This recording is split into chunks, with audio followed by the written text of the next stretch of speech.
Great. Good evening, ladies and gentlemen. Welcome once again to an evening with Rabbi Roshi Simon with Sages from the Ages, the third part of our exploration through the centuries and key Torah personalities. Before I pass you on to Rabbi Simon, just a mention if people could please mute themselves by default, but at any time, if you wish to ask a question, you can unmute yourself and ask that, and there will be time at the end as well. With that, I'll pass you on to Rabbi Simon. Thank you very much, Neil, and thank you to everyone for joining us again tonight, or for those who are just here for the first time. You're very welcome. Also, each of our lectures in this series are self-sufficient, although we will occasionally have opportunity to maybe reflect on one of our other subjects. Not sure what I'm doing to make this screen advance. Right. Okay, so our subject tonight is Rabbi Moshe Alsheikh. So I don't know why the screen is creeping that way. Rabbi Moshe Alsheikh, Moshe ben Chaim Alsheikh. So you can see here in the sort of upper left quadrant, he was born in Adrianople, Turkey. Adrianople is also called Hadrianople, named for the Emperor Hadrian, for the Roman Emperor Hadrian, and no friend of ours, but that was the name of the city. In the Ottoman Empire, now Edirne, Turkey. He was born in 1508. He came from a family of Spanish emigres, that is to say, refugees from Spain in 1492. His father may well have been among those who fled Spain. So his Spanish roots were immediate, and as we will see, his associations were within the Sephardi refugee community in Tzfat particularly. He died after 1593, probably in the year 1593. The last evidence we have of his being alive is he participated in the Din Torah in Damascus in Syria. Though he is buried in the famous cemetery in Tzfat, the monument states that he died on 13 Nisan 1600, but the evidence supports the earlier date, the date that you see here of 1593, and we find that in the writings of Maharit. Maharit is of Yosef ben Moshe Trani, the son of the Mabit, who was a contemporary and a colleague of Alsheikh. So we regard that generally as more reliable, even though what's written in stone you would hope would reflect the accurate record, but not necessarily the case in this instance. But at any rate, anyone who has had the opportunity to visit the famous old cemetery in Tzfat will have come across, or will have had the opportunity at least, to visit the kever of Rav Moshe Alsheikh, and we'll learn a lot more about him, hopefully together in the next 60 minutes or slightly less. The name Alsheikh would seem to derive from the Arabic sheikh, meaning elder or someone who is venerated, but Chida, in his famous book Shem HaGedolim, maintains it's actually the name of a Spanish city from which the family originated before they were exiled in 1492. At a young age, he became attached to Rav Yosef Karo. Rav Yosef Karo, I'm sure you know, and his name is right here as well. Rav Yosef Karo is the author of the Shulchan Aruch. He is often known as the Beis Yosef, after the name that he gave to his magnum opus.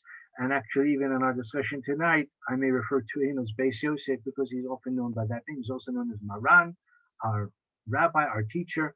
So Rav Yosef Karo was, the foremost Torah personality, certainly in the halachic realm, in his own lifetime, and maybe subsequently as well. And he lived, Rav Yosef Karo lived in Adrianople at the time that Moshe Alsheikh was born and when he was growing up. Rav Yosef Karo was 20 years older than Moshe Alsheikh. He was born in 1488. And we're not going to discuss Rav Yosef Karo at length because we did a lecture about him, I think, last year. So whether it's recorded, I can't say for sure, though it is on the Kesher YouTube channel if you want to see it there. But Rav Yosef Karo became like a father to Rav Moshe Alsheikh. Rav Moshe Alsheikh studied with Rav Yosef Karo in his yeshiva in Adrianople. He went with him to Salonika.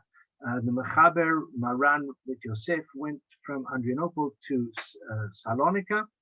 Salonika, you probably heard of Salonika. Today, you won't find any place called Salonika because that is the Turkish name. It is now known by its original Greek name, Thessaloniki. But for hundreds of years, it was an important city in the Ottoman Empire, and it was a very important Jewish city as well. I have a fondness for Salonika because we took a Kesher trip there several years ago. Very stirring, captivating, and memorable trip.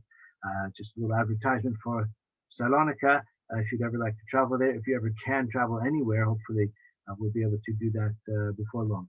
But Salonika was an Ir ve'ein b'Yisrael, a very important city of scholars, Torah scholars, and Rav Yosef Karo was among them for several years. And it's likely that Rav Moshe Alsheikh went as a young man, probably as a teenager, possibly even, with Rav Yosef Karo to Salonika. And from Salonika, he followed him also to the land of Israel when they moved to Tzfat.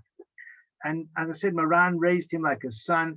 Alsheikh refers to the Beis Yosef as my father, and he remained a disciple of the Beis Yosef for more than 50 years, until the latter's death in 1575, when Rav Yosef Karo passed away.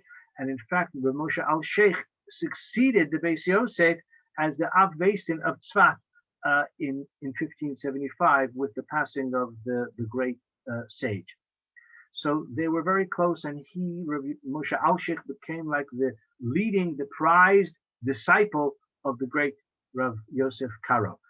The influx of Spanish exiles brought growth and prosperity, wisdom, talent, and energy to Tzfat.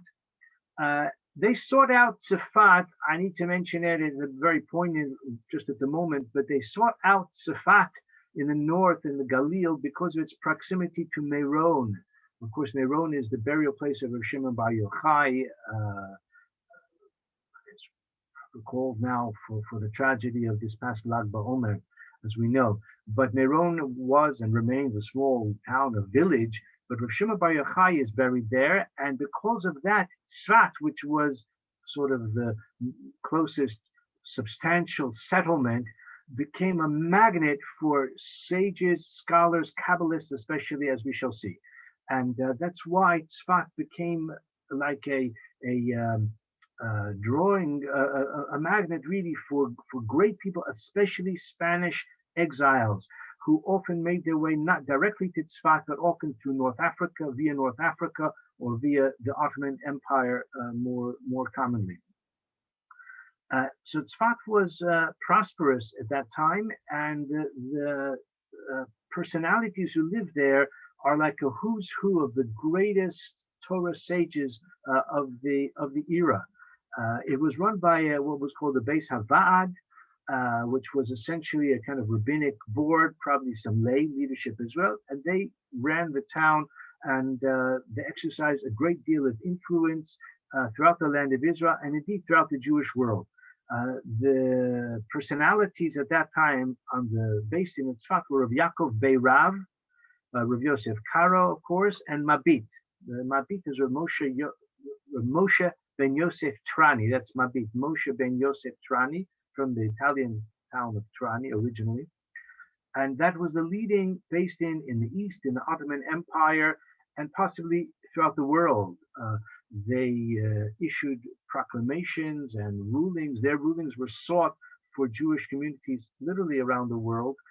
In Europe, and especially, certainly in North Africa as well, but Ashkenazic lands also. In fact, Rav Yosef Karo had a correspondence even with the Ramah in Krakow, but we're not going to talk about that now. It's worthwhile to mention a little bit about the Smicha controversy. I'm not sure whether that is even mentioned in this little paragraph that you can see here that we have on the screen, but I must tell you about the fascinating subject of the Smicha controversy. In 1538, Rav Yaakov Beirav implemented a plan that he had. And that plan was the following. He was born in Castile in 1474. Rav Yaakov Beirav was therefore 14 years older than Rav Yosef Karo. He was the leading senior elder scholar, Talmud Chacham, Posek, in Tzfat, again, among a generation of outstanding Torah personalities. And he was much traveled. He started in Spain. He was in Adrianople, I think. He was in Cairo. He was in Jerusalem, traveled a lot. And he finally made his way to Tzfat, where he settled. He was the Av Beis Din, and he devised a plan to renew smicha. Smicha in the classic sense refers to the transmission of ordination from teacher to student, from one sage to the next generation, stretching back to the Nevi'im and back to Moshe Rabbeinu. And the institution of smicha was well documented until the days of the Tanaim. Even after the Churban Habayis, it still continued, but under Roman persecution, it petered out around the 4th or 5th centuries. Smicha could only be given in the land of Israel, and one could only get smicha by someone who has received smicha. And that person in turn must have received the smicha from the previous generation. Now, the relevance of this is not only to be like a certified, accredited rabbi. It was much more than that. It meant that such a person could preside over a Beis Din that was authorized to administer or legislate for different types of punishments, corporal punishment, kanasos, which are certain types of penalties mentioned in the Torah, even in principle, capital punishment as well. A Beis Din that are not smuchim, that are not part of this chain of tradition, their rulings have a more limited impact, and there are certain types of sentences that they cannot even hand down, or if they do, they don't have the authority of Torah law, but maybe some kind of rabbinic requirement. But beyond the technicalities of it, there's something much more profound as well. Because we spoke last week, and even the week before, even a bit more, when we spoke about Abarbanel, how the Jewish world, especially the Spaniards themselves, the Jewish Spanish refugees, were absolutely traumatized by the expulsion from Spain in 1492. Historians can trace the background to it, and we've even discussed it a little bit ourselves in that shiur, as to how it came about.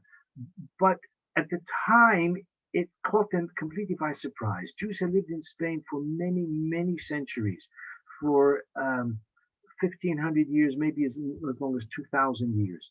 The idea that their position and their standing in Spain would be so compromised to the point that they would be forced to choose between baptism and exile was something that they did not anticipate. And they were traumatized by it to the point that they were certain that the only meaning that can be advanced to explain and to give some value, some positive significance to the trauma that overcame them, the terrible tragedy and the suffering and the torture of the Spanish Inquisition, the only explanation can be the war of Gog and Magog. It must be the birth pangs of the Messiah, the Chevle Mashiach. That is how they understood it, which meant there was an intense messianic fervor that caught hold and spread throughout the Jewish world, especially, as I keep saying, among the Megurashei Sfarad themselves. And that is part of why they wanted to come to the land of Israel. They thought the time has come. The ingathering of the exiles is finally at hand. If we've been driven from our ancestral homeland, it can only be because Hashem is telling us it's time to come home. So therefore, they began to return, not in statistically large numbers, but if we speak about the quality, the standing, the stature, the greatness of those individuals and families that came to Eretz Israel, so we have among many of the greatest personalities. In fact, Rav Yosef Karo himself had a magid, a kind of celestial communicator, an angel, who would appear to him in dreams and tell him instruct him and urge him in different things. The Magi told him it's time to go to Eretz Yisrael, and so he did. That's why they went to Tzfat, because Tzfat is near Meron. Meron, of course, is the burial place, as we mentioned, of Rabbi Shimon Bar Yochai, the author of the Zohar, the fount of Jewish mysticism, and the means through which the messianic advent would be precipitated. This was their thinking. The idea of renewing the smicha was part of that, because the smicha would be the forerunner of the Sanhedrin. And the pasuk says, which we quoted, the pasuk from Yeshaya in the first chapter of Yeshaya, "Va'ashiva shavtaich kevarishona, I shall restore your judges as at first. V'yoatzaich kevatchila, and your advisors or your counselors as in the beginning.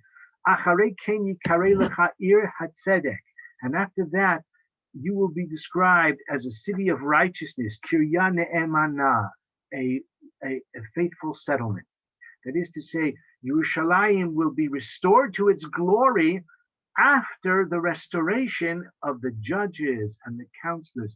Rabbi Yaakov Bei Rav was convinced that this process of restoring, of renewing the smicha would facilitate, would jumpstart this process. Moreover, there was a more, if you like, personal and urgent consideration, and that was that he and so many of his contemporaries were living under the shadow, the dark shadow of the traumatic experiences of the expulsion from Spain, and so many of their contemporaries actually succumbed to the baptismal font. They kissed the cross to save their lives or the lives of their families or their children. And they escaped when they were able to do so. But what about that fact that they, in their own minds, committed such a terrible transgression? The way to expiate that was through lashes, because the Talmud says that a punishment of karet, of spiritual excision, can be expiated through lashes. If such a person receives lashes administered by the court, not just by a friend or something like that, but formally, let's say, condemned or sentenced to lashes by the court, it might be painful, but it will gain the convict the forgiveness, the atonement, the expiation of his sin, and they craved that, they yearned for it, and they felt that this is part of the messianic advent as well. All of this is the background to the smicha controversy. Of course, I'm sure you're asking, you're wondering, I hope you are, how is it possible to revive something that had fallen into desuetude for 1,000 years? The answer is based on a somewhat idiosyncratic passage in the Rambam. The Rambam writes in Mishnah Torah, if anyone wants to make a note of it, you can look it up, in the Laws of Sanhedrin, chapter 4, halacha 11. There the Rambam writes that if all of the sages of the land of Israel agree to bestow smicha on a particular individual, then it could be possible that their authority, their collective authority, representing all the sages of the land of Israel, would have the authority to renew the smicha. It fell into desuetude, but it can be renewed if such a thing were to occur. Now, the Rambam may have imagined that such a possibility is unlikely to occur, or maybe he thought it perhaps will occur. He adds something completely uncharacteristic for the Rambam. He says, "V'adayin adavar tzarech hechra." The matter requires further study or further determination. It's not like the Rambam. Anyone who has picked up the writings of the Rambam will find that he generally writes with great self-confidence and great definitiveness. Doesn't say like we find in the Shulchan Aruch and the two or many other sources. Some say like this and some say like this, or this is recommended, but b'diavad you can do it this way. Okay, he does have such an idea of l'chadchila and b'diavad, but the idea that some say this or some say that, and there's a compromise opinion or something like that, we don't find that in the Rambam. He makes up his mind and he tells you what the halacha is in his view. This is uncommon. He says, "Adayin tzarech hechra." The matter requires further study. At any rate, the Rambam does propose this idea. Says Rabbi Yaakov Bei Rav in 1538, the time has come.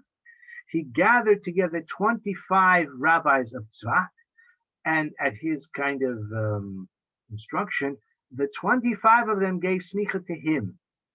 And he in turn gave smicha to the Beis Yosef, to Rav Yosef Karo. Rav Yosef Karo in turn gave smicha to Rav Moshe Alsheikh.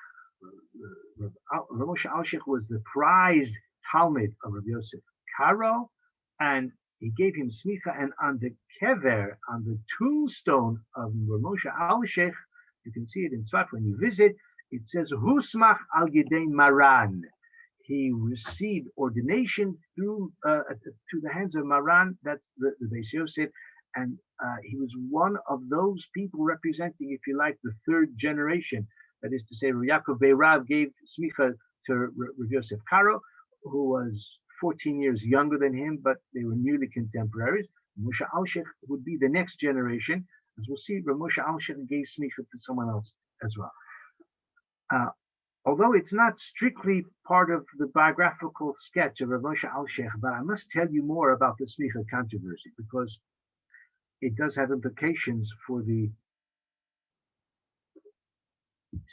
Jewish community in Tzfat and in the land of Israel at that time. This idea touched off enormous and bitter controversy. There was personal animus and invective between Rav Yaakov Beirav, who was determined. He was a great person, but he was like vigorous to the point of obstinacy, on the one hand, and a man called Reb Levi ibn Chaviv of Yerushalayim. Reb Levi ibn Chaviv is known in the rabbinic tradition as Maharal Bach. It's a slightly unwieldy Rosh Tevos, Maharal Bach. Moreno Harav Levi ibn Chaviv. So Reb Levi ibn Chaviv was the Av based in Yerushalayim, and they had met in Yerushalayim and they had some dealings. They didn't get along very well, but Rav Yaakov Beirav thought that he'll try a kind of charm offensive. It did not work well. The charm offensive was that when he gave smicha to 4 people, Rav Yosef Karo, the Mabit, and the other 2 are not that well known. We don't even know for certain exactly who they are. He also gave smicha at that time remotely to this Reb Levi ibn Chaviv. So they had like a ceremony, and he was not there. This Reb Levi ibn Chaviv was not there, but they wrote him up a smicha document. They sent it UPS or DHL. They sent it to Yerushalayim, and Rav Yaakov Beirav was hoping that in this way he would win the support of Rav ibn Chaviv. Where it did not work that well. It did not work that way at all. He said, I don't think much of you or your smicha. You never even sought our approval, and this whole thing is a misguided and completely unworthy exercise. The Rambam himself says Adain Tzarech Hechra. Even the Rambam himself is not sure. The Ramban and all the others disagree with the Rambam. So the Rambam is a Das Yachid. Besides which, the Rambam writes, we mentioned, if all the sages of the land of Israel agreed to give smicha to a certain person, he says, you didn't even ask us. I don't agree. You didn't ask me. You didn't ask any of my Beis Din. And in any case, if there is a Beis Din or a community that symbolizes the entire community of the land of Israel, going to be Yerushalayim, not some village on a mountaintop in the Galil. So he was considered to be an affront to his authority, to his dignity, and to the dignity of Yerushalayim itself. So he also, when he wrote back, he made it clear, reading between the lines, that he thinks that Rav Yaakov Beirav is really not up to much, and he's overreached himself. Rav Yaakov Beirav, I told you though, was a strong personality, and he replied to Levi ibn Chaviv, I never changed my name. In the midst of want and despair, I went in God's way, among other things. This, my friends, was a cutting allusion to the fact that Maharal Bach with Levi ibn Chaviv, when he was a lad, when he was a youth in Portugal, he changed his name and he lived as a Christian for a year. So when he says, I never changed my name, and despite the want and despair, I went in God's way. So this already became a very personal vendetta. The invective, the bitterness, the personal antagonism was very nasty. Mahari Rabbi Yaakov Beirav, Mahari Beirav, has been described as a man who had many admirers but few friends. And therefore, people did not rush necessarily to his defense, although he did have those who also sought to reinstate the smicha system. But in addition to all of that, his life was now in danger because Maharal Bach Ibn Chaviv and his supporters in Yerushalayim, they let it be known to the Turkish authorities that this project in Tzfat, they have a plan to reinstitute the Sanhedrin and to start an independent Jewish state. Well, that's all the Turks needed to hear. They put out a warrant for his arrest for Rabbi Yaakov Beirav, and his life was literally at risk. Besides which, he was very wealthy. So if the Turks had arrested him and executed him, they would have seized all of his assets. This was a great prize. So basically, he had to flee, and he fled to Egypt. And by the time he returned to Tzfat some years later, his dream had turned to dust, and we hear nothing more of it. In fact, even the personalities that I've mentioned, Beis Yosef, Mabit, Rav Moshe Alsheikh, they don't talk about it at all. And they wrote voluminously. They don't even Rav Yosef Karo in his parish on the Mishnah Torah. I hope you know he wrote a parish on Mishnah Torah. The Beis Yosef wrote a parish on Mishnah Torah called Kesef Mishnah, written by Rav Yosef Karo. On that halacha, just bland. He doesn't say anything about what happened. He wants to forget the whole incident, so it would seem. Okay, let's talk about the writings of Rav Moshe Alsheikh. So I told you that he was a Talmud of the prize Talmud of the Beis Yosef. He succeeded him as the Av Beis Din of the most important Beis Din in the East, maybe in the entire Jewish world. He was obviously a halachic scholar of the highest order. And although we remember him, as we'll soon see, as a darshan, but in his lifetime, he was very active in halachic affairs, running the Beis Din and being essentially a key player in this very important community, which numbered, according to some reckonings, I suspect is an exaggeration, but numbered as many as 5,000 souls, which was a large, large number of Jews for a Jewish community in Eretz Yisrael at that time. His tshuvas have been published, tshuvas Alsheikh. There are 140 tshuvas published there, including many others that were not published. An interesting one is a tshuva regarding or opposing Azariah Dirasi. Azariah Dirasi is known as Azariah Min Ha'adumim, and he wrote a sefer called Ma'orei Naim. He was the scholar that many of his contemporaries loved to hate. He was a learned person. I think we could say he was a Talmid Chacham, but he had a lot of original ideas. He was a sort of product of the Italian Renaissance, and he had a lot of quite original ideas. He was denounced by Maharal. We'll talk about Maharal when we get to him in 2 weeks' time, 3 weeks' time. This Rav Moshe Alsheikh also, at the behest of the Beis Yosef, he wrote a tshuva critiquing and essentially excoriating Azariah Dirasi, whose famous book Ma'orei Naim is available, can be translated into English as well. His primary study, he writes himself in the introduction to his parish, Alsheikh writes, my primary study was Shas and Poskim, and he is quoted by Chida, by Pri Megadim, by Rabbi Akiva Eger. He says, only on Friday did I take time for Mikra studies and for Medrash, probably to prepare his drashos. Now let's talk about how he became such a famous darshan. By the way, you can see here the Shar block. This is certainly not the first printing. The first printing actually, I think, was in 1593. The first it was first published in Constantinople in 1593. The commentary on Bereshis. It was published in full, I think, a few years later, in I think 1601.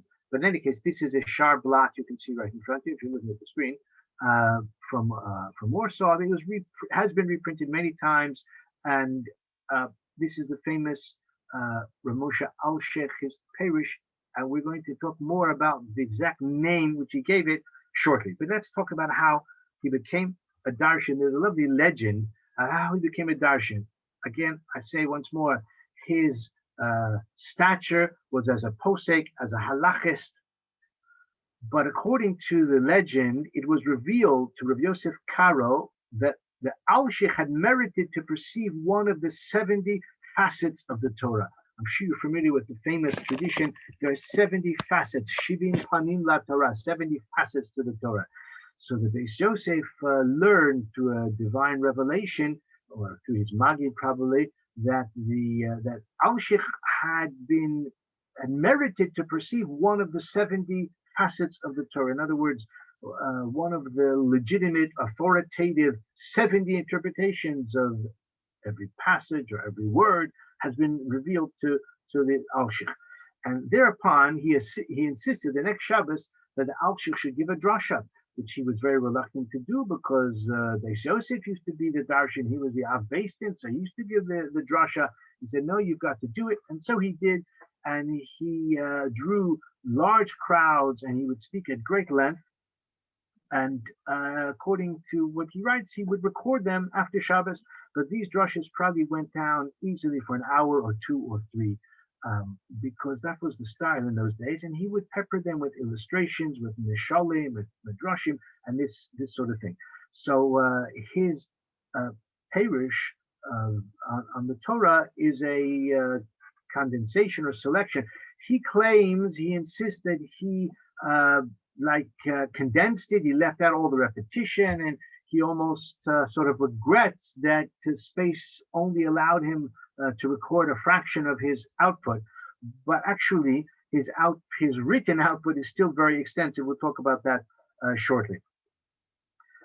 His leading disciple, you've got it here in front of you as well if you're looking at your screen, was Rav Chaim Vital. I'm sure you know that Rav Chaim Vital was the famous Kabbalist, the leading disciple and amanuensis of the Ari. The Ari is our subject for next week, so we'll save the Ari for then. But Rav Chaim Vital was the primary disciple of the Ari. He was also the great disciple of Alsheikh. We could say that he was the leading disciple of the Ari in Kabbalah and the leading Talmud of Rav Moshe Alsheikh in everything else, in Halacha, in Talmud, in everything else, in Nigla, as we might describe it. And he granted smicha to Rav Chaim Vital in 1590. As far as we know, Rav Chaim Vital was the last person to get smicha from this aborted effort. Probably, this is my speculation, Rav Alsheikh gave smicha to Rav Chaim Vital in 1590 when Rav Moshe Alsheikh, was already, as you can see here, 82 years old, excuse me, in 1590. But moreover, he was setting out on a journey, a perilous journey. And it may well be he thought that he needs to transmit the smicha to someone else in Tzfat in order to carry on the tradition, the chain. I suspect that Rav Chaim Vital himself was a lot more interested in Kabbalah, certainly at that time, than he was in smicha controversy and taking up the cudgels and that sort of thing. And as far as history records, Rav Chaim Vital did not transmit the smicha to anyone, as far as we are aware. Which brings us to the very interesting question, of the Alsheikh and Kabbalah. So it says here that he is properly referred to as Alsheikh, commentator, and Kabbalist. The suggestion that Rav Moshe Alsheikh was a Kabbalist is almost a presumption, because he was the Rabbi of the great Kabbalist Rav Chaim Vital. He was contemporary, actually he was older than the Ari. The Ari died, we'll talk next week, at a very young age. He lived in Tzfat at the same time as Rav Moshe Cordovero, who was the great Kabbalist before the Ari. Rav Yosef Karo also was a great Kabbalist. Some of the other personalities, we may mention them next week, were also great Mekubalim. If he was the Av Beis Din, if he was the Kos Talmud for 50 years of the Beis Yosef, if he received smicha from the Beis Yosef, he must have been a Kabbalist as well. Well, I'm not disputing that, but the fact is that his Perush does not deal with Kabbalah. He only occasionally quotes the Zohar, and even then it's just like as a medrash, not in terms of the Kabbalistic principles. So many have said that even though he doesn't like present Kabbalistic interpretations, but his whole worldview is rooted in Kabbalah. Well, that is quite possible. He was familiar with the Kabbalah of the Ramak, Moshe Cordovero, but probably not through Moshe Cordovero, but through the brother-in-law of Moshe Cordovero. I hope you've heard of him. His name was Shlomo Alkabetz. Shlomo Alkabetz is well known to us because his words are on our lips every week. He was the author of Lecha Dodi. What greater literary legacy can anyone hope for than to be the author of Lecha Dodi, which we sing all over the Jewish world every Friday night. But Shlomo Alkabetz was not just a beautiful chazan and a poet. He was a profound and leading Kabbalist. He was the Rebbe of Rav Moshe Cordovero, his brother-in-law, in Kabbalah. He was the Rebbe of Rav Yosef Karo in Kabbalah, and probably he was the Rebbe of Alsheikh in Kabbalah as well. This was Shlomo Alkabetz. But Lurianic, so-called Lurianic Kabbalah is much more profound, it's more flashy, and it's more, it took the Jewish world by storm and continues to do so even now, all of these centuries later. I suspect, it's my theory, we don't have enough documentary evidence to verify. My suspicion is that Rav Alsheikh went on Aliyah from Salonika together with the Beis Yosef and together with Shlomo Alkabetz also, because he was born in Salonika, Rav Shlomo Alkabetz, and he also went to Tzfat. I suspect they all went together. The Ari told the Alsheikh that Kabbalah is not for you. He said, you came into the world to perfect or to elevate the takein pshat. In other words, to elevate the pshat to drash. That's what you came to do. That's your avoda. That's your purpose in this world. Not for Kabbalah. He was reluctant to accept Rav Moshe Alsheikh as a Talmud for the teachings of Kabbalah. In the Shivchei Ha'ari, there's a story in which the Ari told Rav Moshe Alsheikh, you explored or you mastered Kabbalah in a previous Gilgul, in a previous reincarnation when you were Chutzpis Hamaturgaman. Chutzpis Hamaturgaman was one of the 10 martyrs, the 10 Harugei Malchus, and you were this Chutzpis Hamaturgaman in a previous life, and that's when you were into Kabbalah. Kabbalah is not for you this time around.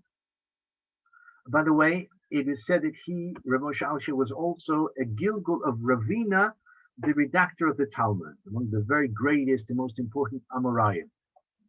So when it came to Gilgul, he was well positioned. But the Ari said, Kabbalah is not for you. There's another story which is related by Rav Chaim Vital himself in his book called Chizyonos, I think. He says on one occasion, Alsheikh was a bit down.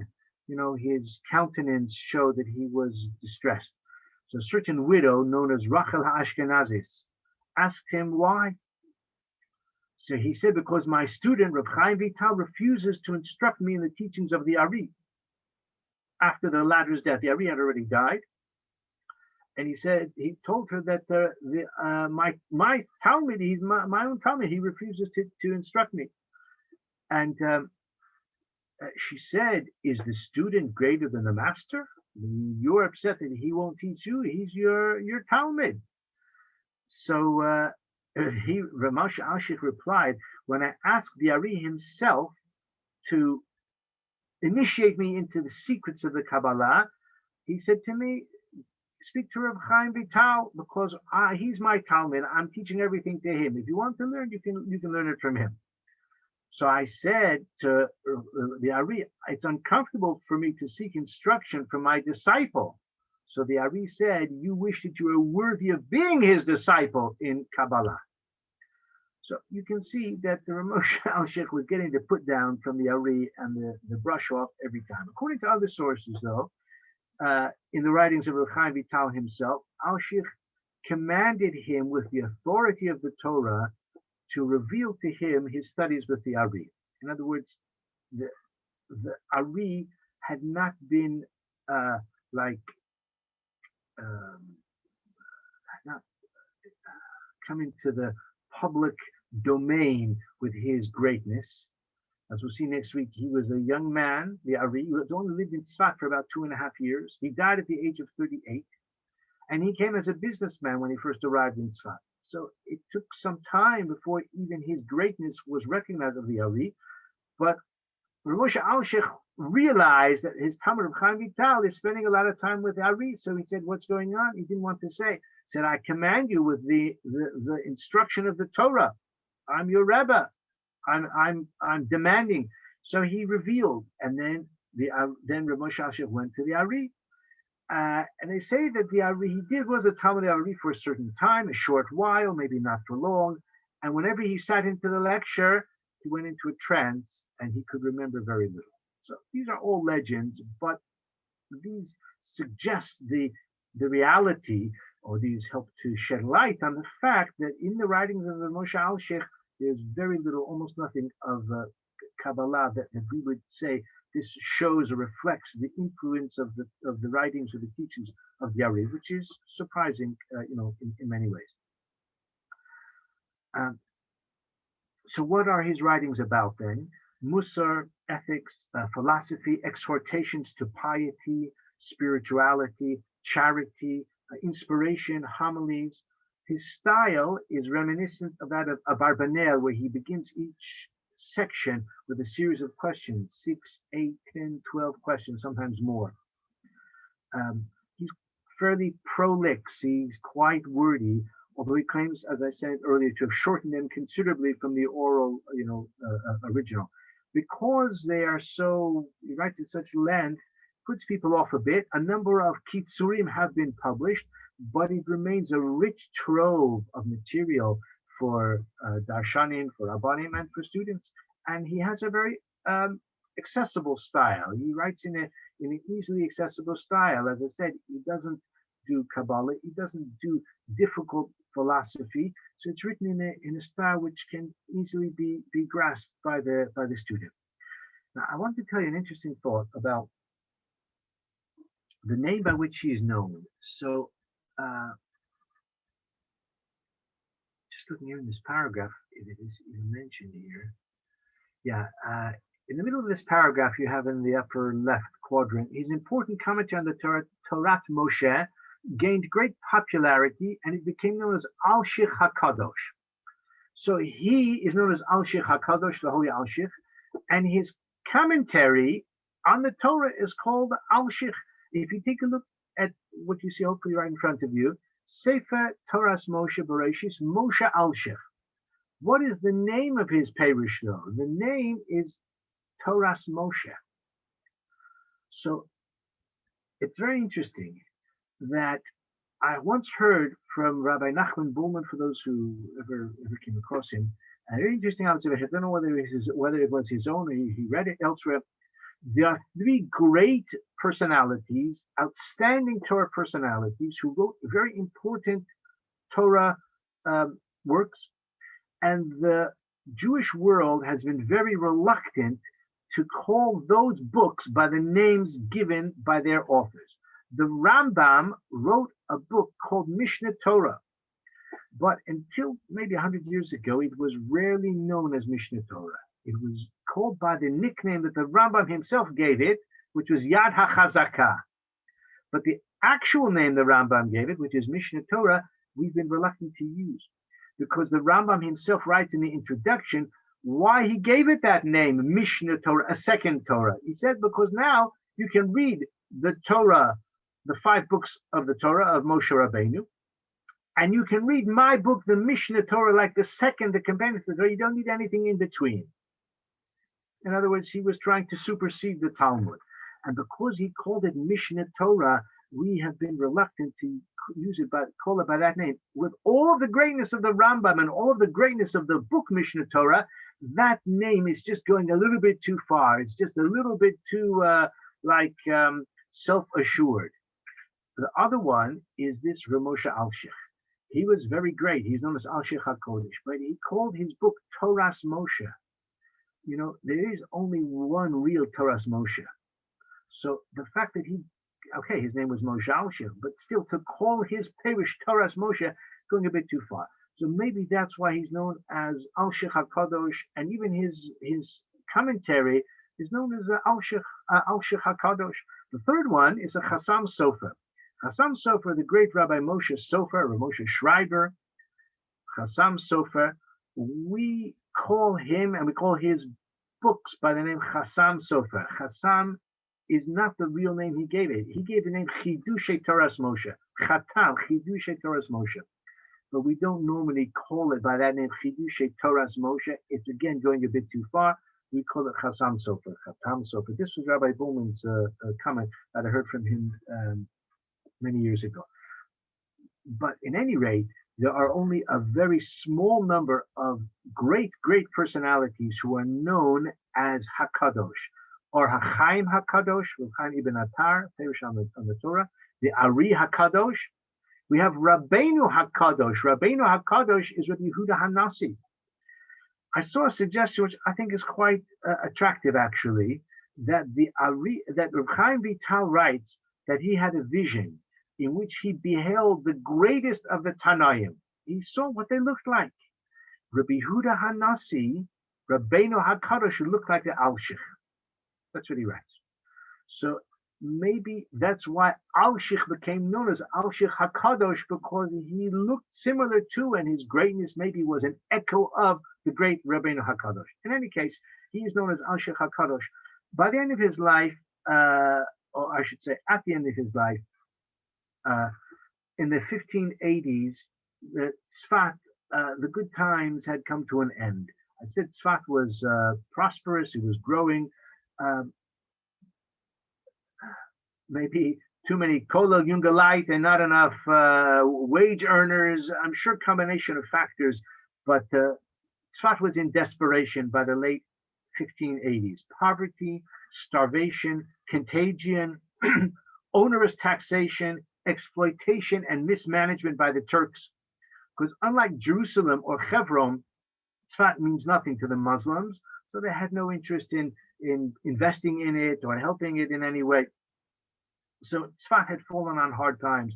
People had left, people had died. The numbers dwindled from 5,000 to 400. I saw in one place, I don't know how reliable it is, but they were desperate. The poverty and the starvation brought them to their knees. And they dispatched on a fundraising mission. To me, it's, I don't know if it's shocking or astonishing. Moshe Alsheikh was the Av Beis Din, the Rosh Yeshiva, the Darshan. He was 82 years old, and they sent him on a fundraising mission as a Meshulach. On Rosh Chodesh Av of 1590, he set out for Turkey, for Syria, possibly even Persia. He spent all of 1592 in Constantinople. In 1593, he was in Damascus. He wanted to travel to Venice, Italy, again on the fundraising mission, but he was too weak. He wrote a blockbuster fundraising letter to Italian Jewry called Chazut Kasha, a painful vision, which was published in 1593, I think in Damascus, with 10 reasons why they should support the Kehillah in Tzfat. This was in days before charity and crowdfunding. So this is what he wrote, a blockbuster fundraising letter, and it was actually republished in Jerusalem, I think in the 1970s as well, Chazut Kasha. But he was too weak. I mean, by this time, he was, you do the math, in 1593, he was born in 1508, he was 85 years old, and he just was too weak to travel to Italy, and he died a short time after that, probably in 1593. Probably he died in Damascus, although some say he made his way back to Tzfat, but in any case, he is buried in Tzfat, and as I said, one can visit his kever if you were able to visit Tzfat. He had a shul where he was probably the Rabbi in that shul, which was founded by immigrants from Turkey by him and his contemporaries, called the Kamis Istanbula. It was renamed Alsheikh in his honor after his death in 1593. And maybe in his merit, who can say, it was one of the very few buildings to survive the devastating earthquake in Tzfat of 1759 and another one in 1837. Those two earthquakes, each one devastated most of the buildings in Tzfat, but that was one of the few that remained standing. And I don't know if it was damaged, but it was, it was still standing and did not have to be rebuilt. It's pretty impressive for a 300-year-old building. You can still visit it today as well when you visit Tzfat. He wrote extensively on most of Tanakh. He wrote on Mishlei, Tehillim, Daniel. He wrote on the 5 Megillot as well. It's interesting. I said that he steers away from Kabbalah, which is true in all of his writings. In Shir HaShirim is the one partial exception in which he says that the interpretation of Shir HaShirim, the pshat, the simple understanding, he says is too misleading with all of the passionate imagery of love and beauty and associated impulses. The simple understanding, he said, is too easily misinterpreted. And he said the sort of Kabbalistic understanding is too profound and too difficult, too easily misunderstood as well. And he says, therefore, he's providing an allegorical interpretation as a kind of middle path between the two. Also, his commentary on Pirkei Avot has been published also on Haggadah Shel Pesach, although probably those are not original. They've been anthologized collected from his other writings. So he published a few of these books in his lifetime. Most were published in the generation after his death by his son Chaim Alsheikh, and several other disciples. Several condensed versions of his Torah commentary have appeared as well. And by the way, it is available in English also. There are some English versions available also. I know our time is just about up, and I do want to have an opportunity for some questions, but I would like to end with a couple of citations, examples of his writings, some very beautiful, just brief thoughts, culled from his writings. And actually, you've got them here on this page as well. So let's take a look at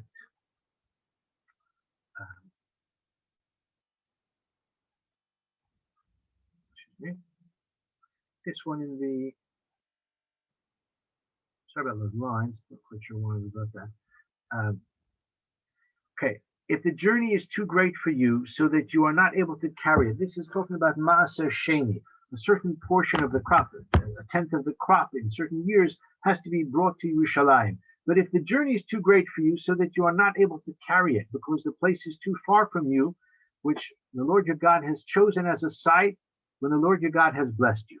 So the mitzvah here that the Torah is telling us is the mitzvah of Maaser Sheni and Pidyon, the possibility of selling the produce for silver, bringing the silver to Yerushalayim, and buying food and drink with the silver in Yerushalayim. It's good for the local economy as well that way. Says Rav Alsheikh, a very beautiful thought. If you're not able to carry it, if you approach a task with enthusiasm and eagerness, it will never be too difficult for you to accomplish. He's interpreting this midrashically. The journey is too great. It's too far for you to schlep all of this, the produce, the pomegranates and the olives and the grapes and bushels and bushels. It's too much for you to take. It's too far. It's too heavy to carry. Says Alsheikh, if you approach with enthusiasm and eagerness, it will never be too difficult for you to accomplish. The same task done with indifference and a listless attitude will prove to be an unbearable burden. If the journey is too great for you, if you find the journey intolerably long, and you are not able to carry it because the burden is too heavy for you to carry, that's an indication that Kirachak Mincha Hamakom. Hamakom is a remez to God Himself. Like we say,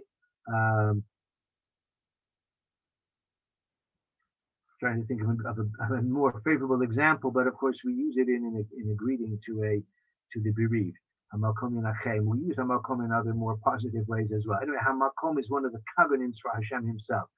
So he says, it must be that God is too far from you. Because if you were close to God, if you felt Hashem in your life, then you would not despair. You would not feel the journey is too far. The burden is too great. You would never feel that way. If you have the enthusiasm and the confidence and the sense that Hashem is with you, then you'll always be able to do the task.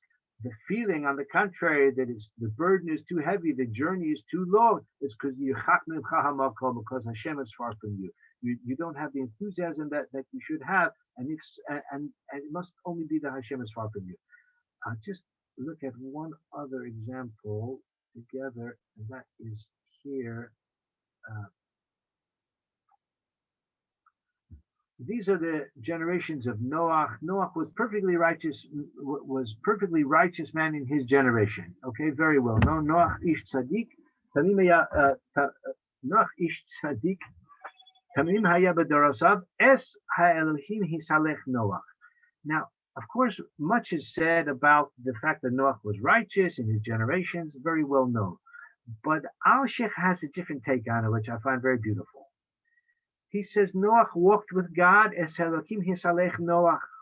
Great to walk with God, and I'm sure that it is. I mean, I don't want to anyway downgrade such a description. Nevertheless, as is very well known, Noach the sages do find a bit of fault with Noach. Let's take a look at what the Alsheikh says. Noach was perfectly righteous man in his generation. Noach walked with God. The Gentile nations are called Bnei Noach. Umos ha'olam are Bnei Noach. All of mankind are all Bnei Noach. The Jewish people, we identify ourselves as Bnei Abraham, Yitzchak, v'Yaakov. Of course, we're also Bnei Noach because Noach is the progenitor of all mankind. So really, the designation Bnei Noach is applicable to the Jewish people as well. Why are we called specifically Bnei Abraham, Yitzchak, and Yaakov? So he says, yes, Noach was perfectly righteous man. He did not exemplify a Jewish tzaddik. He is the epitome of a tzaddik of the righteous Gentiles. He was among the Chasidei Umos ha'olam. He is the epitome of a tzaddik. Why? Because Noach walked with God, but not with his fellow man.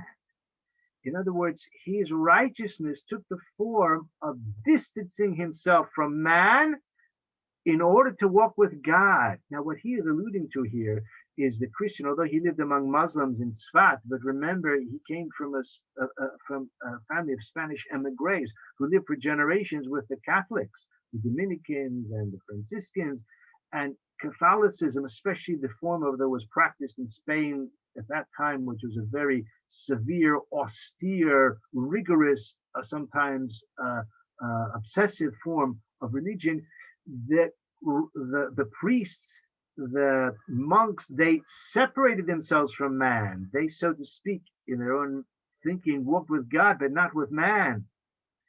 He says, so Noach was that kind of, he epitomized the Gentile tzaddik. He walked with God. Now, he was not concerned with the suffering of mankind. His righteousness was focused on himself for his benefit and not of his family. When God commanded him to build, just go to the rest of it here, an ark, he obediently built it, board by board, nail by nail, for 120 years. It never occurred to him to pray to have the decree annulled and to save the world from annihilation. Now, by the way, the Medrash seems to say it never occurred to him. He just was not successful in his efforts to pray. But in any case, the Torah doesn't mention that he prayed for the nations of the world. Abraham's attitude was the exact opposite. He tried to improve mankind. Abraham converted men, while Sarah converted women. He taught the world monotheism, ethics, and morality.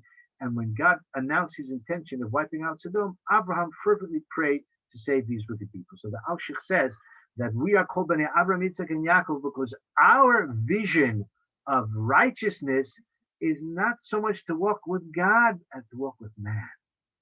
Whereas Noach walked with God, but it was at the expense of sharing the plight and the concerns of man. This is what Alsheikh says about, and as I said, we have looked at two very brief excerpts.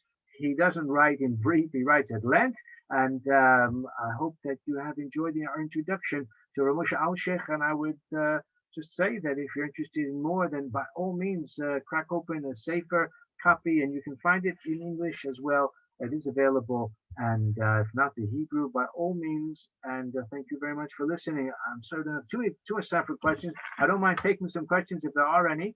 And actually, I should mention as well, for those who haven't counted the Omer yet, it's just about the time now. So the timely reminder for anyone who would like to count the Omer when we've been done with this year. It's just about 9:00. Lovely. Okay, if there are no questions, then I'll just take the opportunity to thank Rabbi Simon once again for an extremely interesting and informative exposition about the Alsheikh. And we look forward eagerly to next week for the Ari. Thank you very much indeed, and look forward to next week. Good evening. Thank you very much. Thank you. Laila tov l'kulam.